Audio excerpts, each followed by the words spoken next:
G'day fellas and welcome to a casted game. This is an incredibly special casted game. I'll tell you about that in a little bit, but before I do, let's get into our players for today in the south of the map in the color pink. Playing as the Malians, we've got Mattis. I hope you guys are enjoying that brand new zoom. We are on the new PC. I'm enjoying 144 hertz of glory right now, and with that is a new and improved zoom. The zoom is 10%, maybe 10 times more powerful. I will remind you, if you're enjoying these videos, this Age of Empires 4 content, do feel free to leave a like, but let's get into our next player, who is on the northeast side of the map with a new and improved zoom. Ladies and gentlemen, in the yellow, playing as the English, we've got Lucifron 7. Look at that zoom. Look at that zoom. I get every little bit of pixel right there. I know exactly what's happening in that town center. Welcome, one and all. We've got ourselves a bit of a fun matchup today. The English, the Malians, a matchup that is quite difficult, in my opinion, from the English side. But I guess it depends on your perspective. It depends on which civilization you favor. So let's look, before we get into the game, let's talk a little bit about what we've got in front of us at the moment. So I've switched over. I used to have a 2 PC setup. Now I'm back to a 1 PC setup. I invited my dad down for an entire week. I said, Dad, I'm building a brand new PC. I need your help. So he's come in, he's hooked me up with some assistance. Now, granted, I gave him a little bit of help. I did a bit of supervision. You know, I said, Dad, good work with putting that graphics card in. That was my job. I've actually got him here. He's looking over my shoulder right now at me, and he's shaking his head. He's thinking, Drongo, you're a fucking Drongo. Well, that's the name, Dad. That's the name. Anyway, ladies and gentlemen, it's time to get into it. Let's talk a little bit about this matchup and what makes it difficult for the English. So the English, they love to make longbows. And unfortunately, the Malians have got a wonderful answer to that. And that's going to be the javelin thrower. The javelin thrower, high armor, high damage, especially against longbows. And that kind of throws a real spanner in the works here for the English, because it means that their game plan of I make longbows and I win kind of goes out the window. So I'm curious to see exactly how Lucifron's going to open up and whether we see an Abbey of the Kings. Come on, Lucifron. You know you want to do it. Give it to me. Here we go, baby. Here we go, baby. Here we go, baby.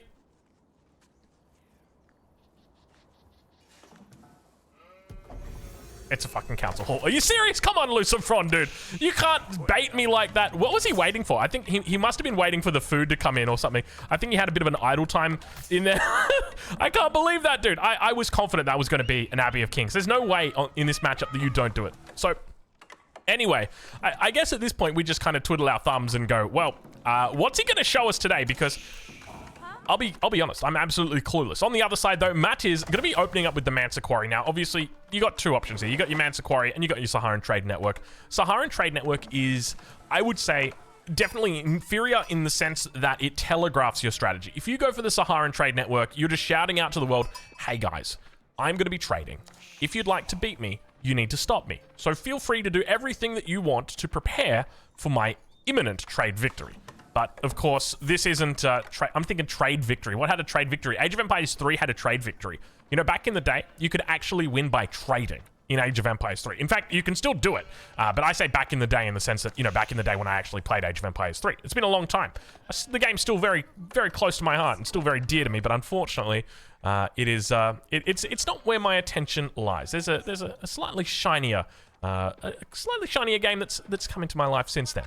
But yeah, you used to be able to do a trade victory. So you basically had like these trade posts that ran through the map, and if you got control of the majority of them, you could click a button and you could start a trade monopoly.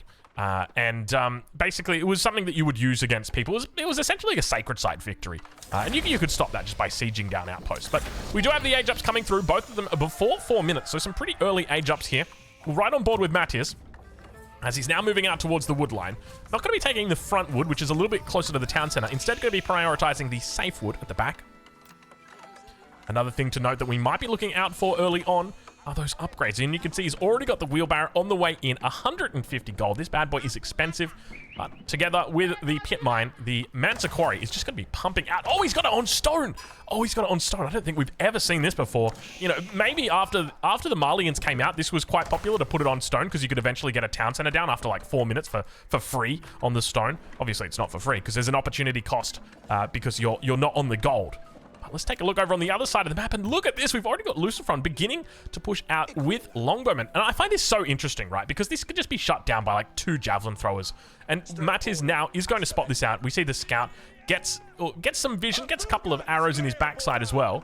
And surely there's going to be an archery range. There's the archery range. We already saw it. The javelin throwers are coming down. So Lucifron's going to have a little bit of trouble here, but I guess realistically, he's got the micro. If there's one thing we know about this kid, I say this kid, he's like 30. But, you know, maybe he's short. He's not short. I've met him in real life. He's a reasonably sized individual. Kid is more of a term to say like, well, the kid's quick, man.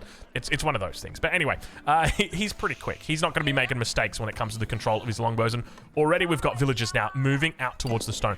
You know, one of the interesting things about going for the Mansa Quarry as well and keeping it on stone is you don't actually telegraph that you're going for a second TC. And I kind of like that because this is telegraphed. And so your enemy, you know, if this gets scouted out, it's okay, you know, he's going for a second TC. Whereas this is very much a hidden second town center, which could, in some matchups, be pretty strong. But let's talk about exactly how this defense is going to come out for our Malian main Matiz over here.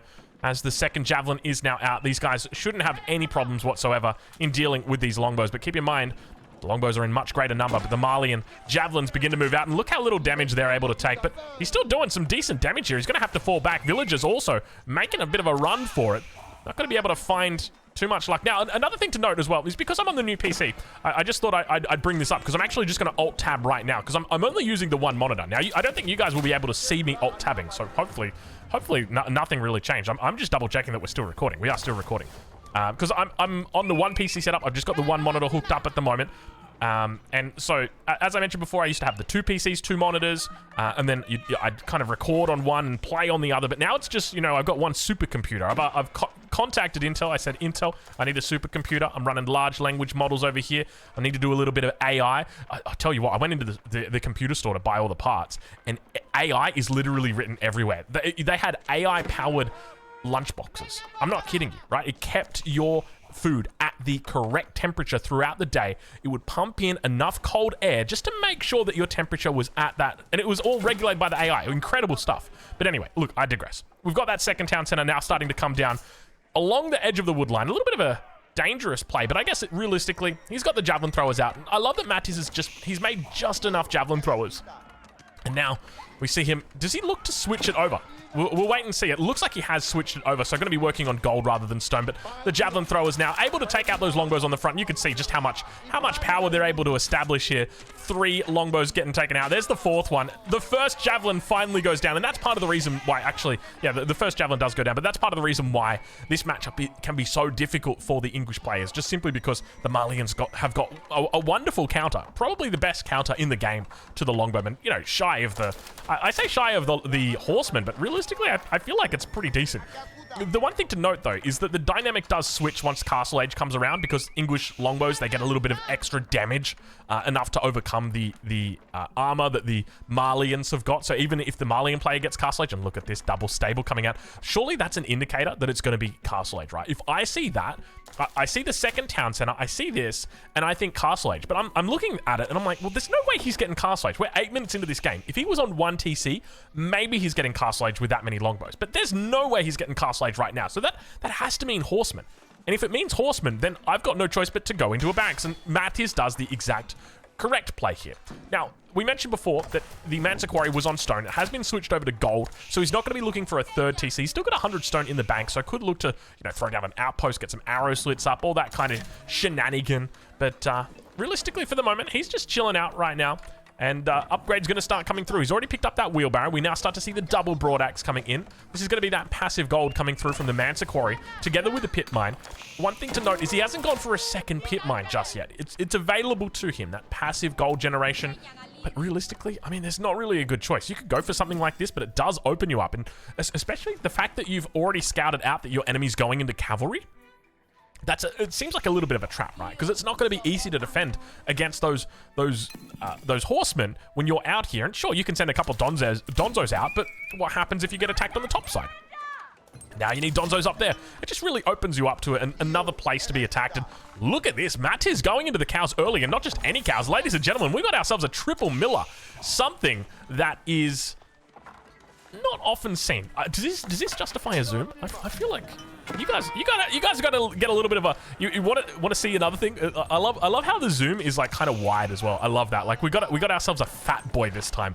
This is not like your standard 16:9 resolution. Like we went the full way. We're like a 27:9 aspect ratio here. Well, it's not really. It's more of like a 4:3 aspect ratio because everything's stretched. That's very intentional. I'll tell you guys right now. I said, you know what? If the devs aren't going to give us zoom, I'm going to give us zoom, and it's going to have blackjack and, you know what? I probably shouldn't say it at risk of being demonetized.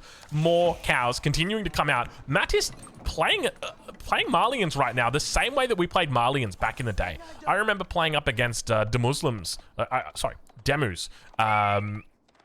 Malians when I was playing as the Ottomans, and he did a really similar opening. It was kind of like a 2TC naked into cows, into the fast castle, that sort of thing. I don't think there was too many javelins out early on, but very, very similar style though. And we do see that the Donzo numbers are now starting to rise for Mattis, but let's go check in with Lucifron. We've been in the base of Mattis for quite a hot minute right now, and you can see the way that he's positioning these cows is intentional. You know it's going to happen. He's going for the big cow landmark. It's one of my favorites. And now towards the top side of the map, Lucifron begins to push out. Horseman numbers have risen. He's up to 7 horsemen, 1 more in queue. Just a couple of longbows out. Nothing too crazy right now. And Mattis, you got to be careful right now. Just front lining with your range units. Probably not the smartest move. Loses out on a couple of those Donzos. And we can see the micro starting to come through from Lucifron. Is this what I was missing playing the English into the Malians? Was just horsemen in the feudal age. But look at this longbows. Just going to be focusing down villages right now. He's taken out 4 workers so far. Definitely not enough units here. Was Mattis was going for a castle age, not to mention the cows. I think he may have misread the situation with regard to the double stables now, but we do see that those longbows are just really putting on the pressure. Gold is going to be idled out here. Another villager going to go down. That's 6 worker kills so far this game for Mattis, or rather for Lucifron. And Lucifron in a pretty decent spot here. We'll switch it over to income so you guys can get a bit of an idea as to where these guys are currently up to with regard to their incomes. Let's take a look over towards Lucifron's base though. Second TC down on this deer hunt. Beautiful little spot. He's got the berries nearby as well if he wants to go into them. Second pack of deer up towards that top side, keeping him nice and safe. Boar now on this south side. Gonna get taken here. A couple villagers out here. Just gonna get harassed by Warwick the wolf. Sorry, Warwick. You're not gonna find it today, my friend. And now able to take the boar down on this south corner. He's going to be careful with the micro. Beautiful control coming out from Lucifron. This one's going to be tough. Manages to get it. Fortunately, that villager stays alive. Low health on that, though. So you're going to be dangerous. Probably a wise idea just to throw down an outpost just in case. But continuing to attack on the top side. Interesting to note, there's no scout out here either. So he doesn't have a whole lot of vision. Mattis, though, how's he looking with regard to troops? He's going to continue training more. He definitely, you feel, I don't know about you guys, but it felt like that last trade was a really poor trade. And you could see that the destroyed values risen pretty significantly there for Lucifron. I guess realistically, it's still pretty close when you consider the villager kills. But for the moment, I feel like Mattis cannot be going castle age. You can't spread what you're doing too thin. Oh, what is this? Are you serious? Is this villager serious right now? That is so painful, dude. Oh my lord, I have to eat the whole thing at this distance. So what I was going to say is that it felt like Mattis kind of wanted to defend, but at the same time also wanted to go into cows, but also wanted to go castle age. Like, we saw how many resources he was floating. And that felt very greedy, and he definitely got punished for it. Now we are going to see him get further punished as Lucifron begins to dive in towards that toll outpost. It's managed to get a little bit of an upgrade there. Villager's going to get pulled here, looking to try and take out the ram. We don't see any textiles through at the moment, so he's still one-shotting out villagers. You can see how much damage he's doing. Donzo's come through. He's going to be able to do a pretty decent job here. The javelin's not really getting much work done against the enemy longbows, but it looks like he will be able to take that critical mass away, and we can see more villagers going to continue to go down. 9 workers taken out so far, and you can see the difference between these two, up to 11 workers now. So pretty significant difference between them. Definitely feels like the javelin numbers is not high enough here. You want enough to one-shot the enemy longbows, but you also need enough to try and survive through those horsemen on the front. So you're going to be really careful with the way that you play here, and definitely can't over-invest in these javelins. They're great in a pinch when you're up against a small amount of units, or not when you're up against a small amount of units, but when you're having these little skirmishes. But when you're talking big boy battles, you don't want to be making them. At least you don't want to be making them in crazy numbers. And look at the control that Lucifron's got out here. Playing the English, not a single farm in sight, ladies and gentlemen. 14 minutes into this game.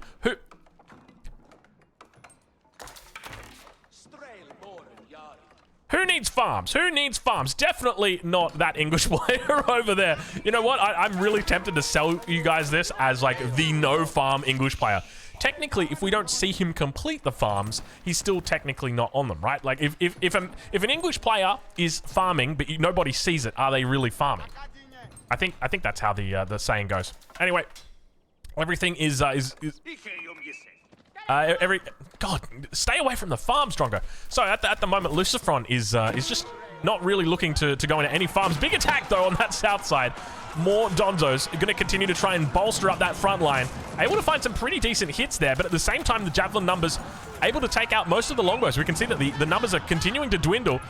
Looks like the ram will go down, but I feel like the damage is really being done here. Mattis is still somewhat close on the villager count, only losing 9 of the workers so far. Javelin's going to continue to push up. He's getting decent value here. There's a couple of low health horsemen in there. Could look to try and snipe them out, but doesn't. And now this is the part where it's like, okay, never mind. I was going to say that this is the part where Mattis is starting to think, do I want to go Castle Age here? And indeed, he has, right? Because he hasn't won the fight, but he's broken even, and he's killed the ram. And that's what's important. The ram goes down, so that buys you a little bit more time. And so back here, Lucifron is now going to gear up to go for his second round with the ram, and that buys him time. Now, I don't think he's going to be able to get veterancy out in this time. In fact, there's only 10 villagers on this landmark. I would say that's a bit of an error. Error? Yeah, error. He's 16 minutes into the game. I think he can definitely afford like 20 villagers or so, rush this landmark up, look to get those veterancy upgrades through. The problem that you're going to have is that Lucifron is absolutely intent on pushing you and taking you out. So maybe Mattis has done a little bit of math behind the scene and he just said, look, even if I get up to castle really quickly, I'm not going to be able to get my upgrades in time. But now looking to hold on the front. Donzo's looking to regroup as well. Javelin on the front, getting taken out. Battering ram still working. It's magic. Villagers come through. The age up is in right now for Mattis. Lucifron going to be looking to try and take out these villagers. Let's see if he does it. But you can see, even on that front line, getting overwhelmed completely. He's got to be careful. It looks like all of the javelins were focused very intently on the horsemen rather than on his opponent's longbows. And that leaves the opportunity to take out a couple more villagers.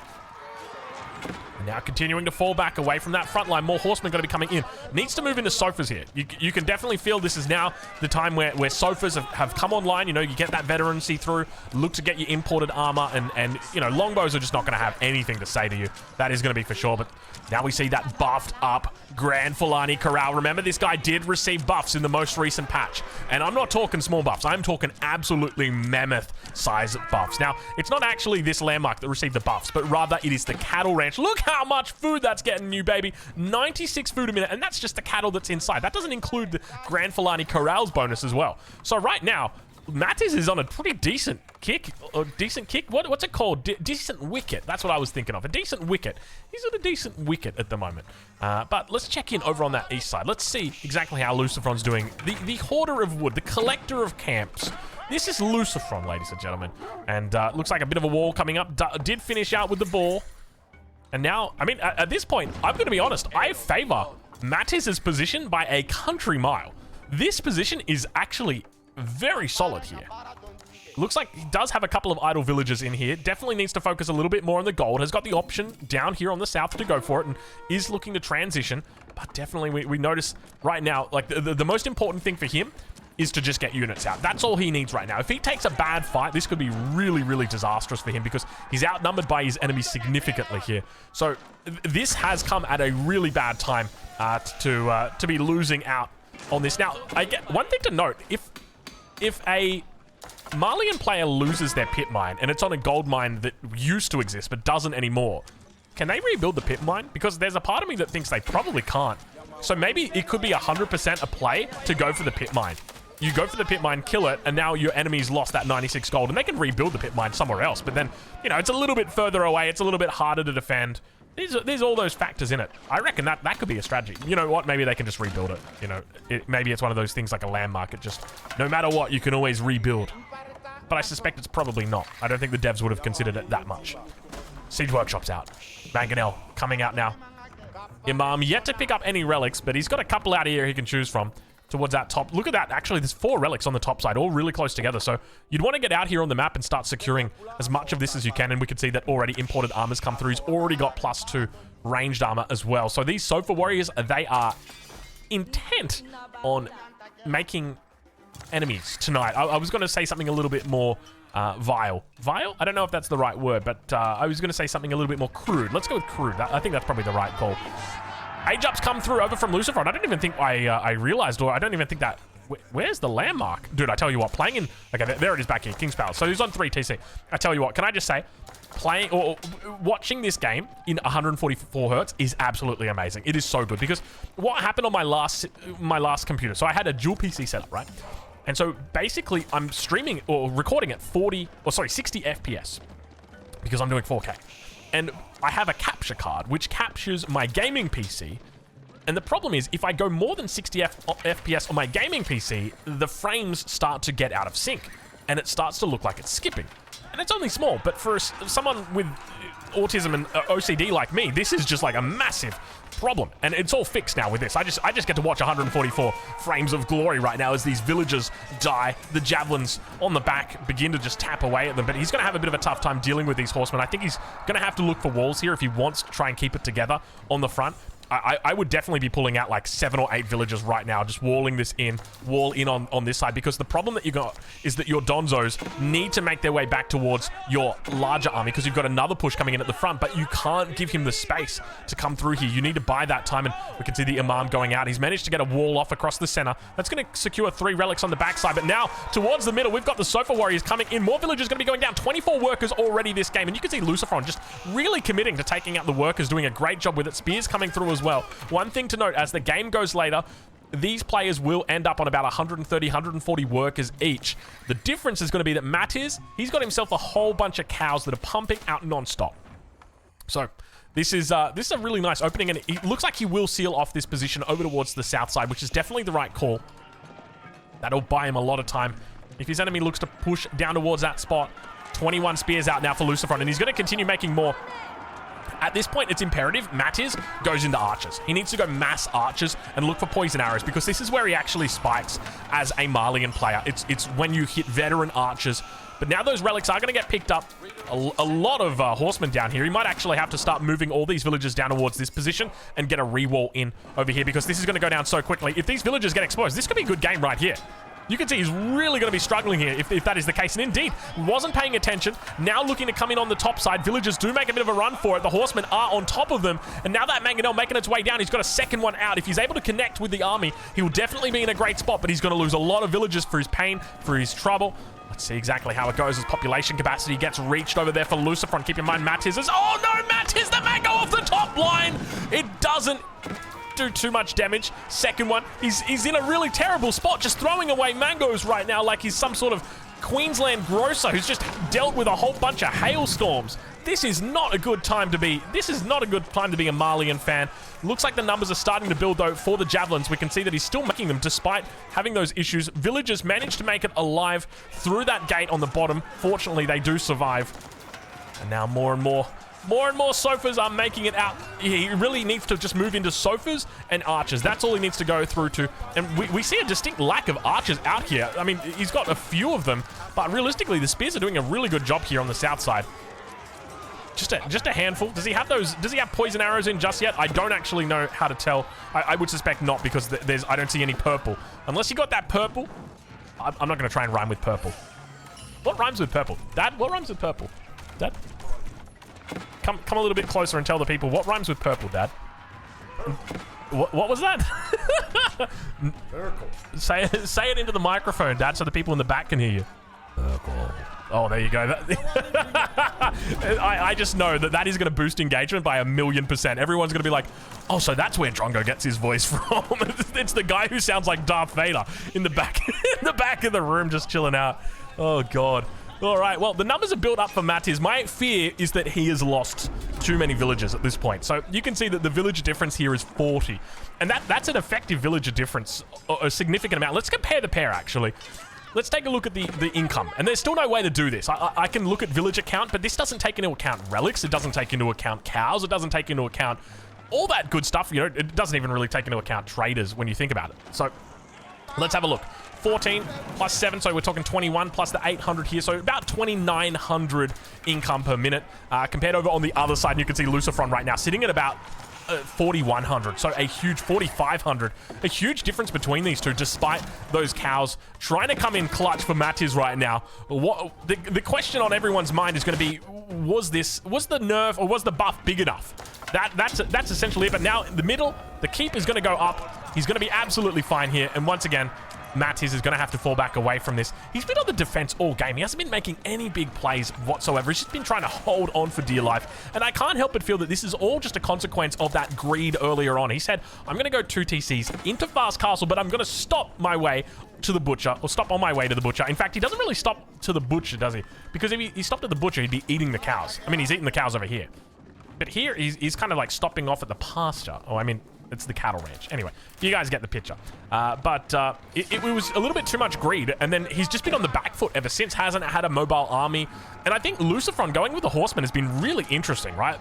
He's gone for feudal horseman, and it's been very effective. And he's continued just to spam out horseman. Mangonel's out, though. I don't think you're going to be able to fight this without a Springald. He's got the keep on the front line and immediately queues up 3 Springalds. He's a man who knows exactly what he wants. I'm surprised he was stacking up that many resources, to be honest. He's that damn good at the game. But now the numbers looking pretty decent for Mattis. Mattis, where is your poison arrows? Do you not have poison arrows? I don't care if you're fighting on the front line. Give me some poison. Where is the poison arrow upgrade? Dad, do you know where the poison arrow upgrade is? Those cows, He mate. has indeed been milking those cows. He's been milking them for all the food that they're worth. Have they just lost the poison? Are the units at least getting poisoned? No, that's a network of castles. Where's the poison upgrade? Did the Malians lose their... I thought it was in the blacksmith. Did it get moved? Am I going mad? Is it at the... Oh, there it is. Oh, my God. He's got it in queue. No wonder I can't find it, dude. No wonder. Oh, my Lord. I'm sitting here wondering, where the hell is it? It's because he's clicked on it somewhere, and we're just sitting here waiting for it. That's so... Dude, 26 minutes. That is way too late. +2 only coming through now. Mattis, you got no one to blame but yourself, man. You had this game. This one was in the bag. It just... It feels like at this point, we're just reliving that hidden signal from JoJo in 2004. It's too little too late for Mattis right now. The economy from Lucifron's absolutely huge. Mattis losing 48 villages and another raid now down towards that south side. Somehow these knights have broken through. I don't know exactly how they managed to do it, but it looks like we've got ourselves a little bit of magic happening down here. A little bit of walking through walls. But now on that front side, the push is continuing to happen. I mean, how does he go about dealing with this keep, realistically? You can bring a trebuchet out. Trebuchet will be fine, but you can't really defend it against the Springalds. Knights are going to be hitting you from behind constantly as well. More Donzos coming in, looking to defend it. We'll be able to find it. Looks like the villagers getting their crooks out as well. Sorry, no, just getting their knives out. The crooks are what they use to kill sheep. The knife is a different tool. It does more damage, and we can only do... Oh, big mango shots, big mango shots. Exactly what you want on those spearmen on the front line. Archers now have got that poison arrow coming through. A little bit of extra damage will be enough to really dish out enough damage to take out those armored troops. Let's check in with the base of Lucifron, though. Let's see exactly how he's doing. 3 relics in this top monastery. He's got a 4th one on the way in. I don't know exactly where it is, but it looks like he's gearing up for a sacred victory here. We see the keep starting to come down. He's managed to wall in 2 of the sacred sites. The 3rd one, slightly outside of his walls, but he does have the keep going down on it. Now, another thing to note as we enter the 28-minute mark, if you've got any feedback for me, if you're not satisfied with the quality of the video, if there's any frames that have been skipped, if there's anything that I've missed, please let me know in the comments below, because I will check the comments for this video just to double check that everything's going okay. The reason why, you know, I'm not going to get into that, but yeah, just let me know. In fact, you know what I'm going to do? I'm just going to Alt-Tab while we're watching this, and I'm just going to check, do I have any dropped frames? It doesn't look like it, or at least if it does, it's not showing me that I've got any dropped frames. So we're just going to continue. You may have seen a small frame drop then when I Alt-tabbed, but I don't know. I would suspect probably not. I can also press this button if you guys want to see. We are sitting right now 144 FPS. And we've got 54 degrees on the CPU. I can't actually put the CPU load on for some reason. I couldn't get it to show. But anyway, there it is. And the sacred sites are now all taken. But we've got the BRRRoken starting to come up for Mattis on the south side of the map. Defense still coming in. Springled numbers looking decent enough here. Should be able to push back the mangoes. How's he going to defend against all of this cavalry? Mattis holding on despite that villager difference between the two. Can we do a quick check of the incomes? I mean, not really. It looks like, for the most part, the food is pretty low over on the side of Mattis compared to Lucifron. He's sitting at about double. Keep is not going to go up, which means challenging this sacred site in the center became a lot harder. We start to see more walls coming up, stone walls coming down behind these sacred sites on the north side. A little bit of a forward outpost here from Lucifron, getting a little bit more information about his enemy. More units coming in on the south side. Triple mango threat now does cancel this keep. The threat of the trebuchet way too great. And look at the knights just diving through onto that mangonel. Not enough units out here for Mattis. And hitting Imperial Age, I mean, his power spike has been and gone, but he's still strong at this stage of the game, I think. As long as he moves into trade, and that's going to be key. And he does move into trade, so this is big. Needs to get those toll outposts down ASAP. We can see that what are the numbers coming in right here? 68, not the best, but not the worst. Actually, 68 is pretty decent, isn't it? I'm just doing the math here. 68, that seems good, right? Doesn't seem terrible. I'm always expecting like 80 or 90 or something, and it's always so much shorter than what I'm used to. Another siege workshop coming in. So what upgrades is he looking for? He's going into a culverin. Oh, this is big. I was about to say, he should go into roller shutter triggers, but it completely escaped my mind to think that he could be going for a culverin, which is obviously the king of late game siege. Springle's now coming out. Lucifer just looking to put the pedal to the metal. He's got enough for the age up, and he's going to throw it down. It's going to be the wing guard that he opts for in the front of the base, leaving, I guess, a little bit of temptation here out for Matches. Wingard Palace, though. Now, what upgrades do we see? We should be seeing elite upgrades right now. Right now, he should just be elite Sofa. No question in my mind, elite Sofa needs to be coming out right now. He should just be 100% elite Sofa here. I mean, I guess it depends on your playstyle, but for me, that's it. And we now, we see the Musafati Gunner coming out. Big shots from the Mango on the back line. Culverin comes out, hits the first one. Hit me with your best shot. What you got? Mango's moving up. He's looking to try and defend against it. Culverin unpacks, hits the Springwood, but he's having a little bit of trouble there. Dealing with the enemies on the back line. Second Springwood going to go down. I don't think he's got any more in there. It's only going to be the two Mangoes. He's still getting some decent shots off. Villager pulled out to repair, and it looks like Mattis will hold for another day. He lives to tell the tale, but look at this. We've got a cattle ranch that's burning. Villagers need to get out here ASAP. Look how much food this is pulling in. 109 food for each one of these cattle ranches. These are like relics, but for food and slightly more efficient. And technically a little bit cooler. Technically. Probably not good for global warming. Anyway, let's my mind was going on all these different tangents about global warming, cows, flatulence, all the good stuff. All the stuff that you'd expect to be going on in my mind. Colv's gonna move out here. Should be able to take out the Treb. You can see it survives with 5 health. Once he gets that little bit of extra damage through, it won't matter. But you know what? It doesn't even matter because he's got the 2 Colvs out here. The horseman numbers are really building though. Look how many forces he's got here. He just needs to really hit that production, and you can see he's starting to stack up so much stone. If he'd thrown down a keep here, it would have been a different story, but if he loses that second Culverin, he's in a really bad spot. The Imperial Age is through, so it means that we could be looking at you know, potential Wingard armies, and that's exactly what it was, but it's not even going to matter. Ladies and gentlemen, that's going to be it. If you'd like to check out either of these players, I'm going to leave links in the description of where you can watch them live. If you've got any feedback, please let me know. And of course, as always, I'll catch you guys in the next one. Dad, anything you wanted to say before we go? You got to be quick. Drongo, I am your father. Thanks, Dad.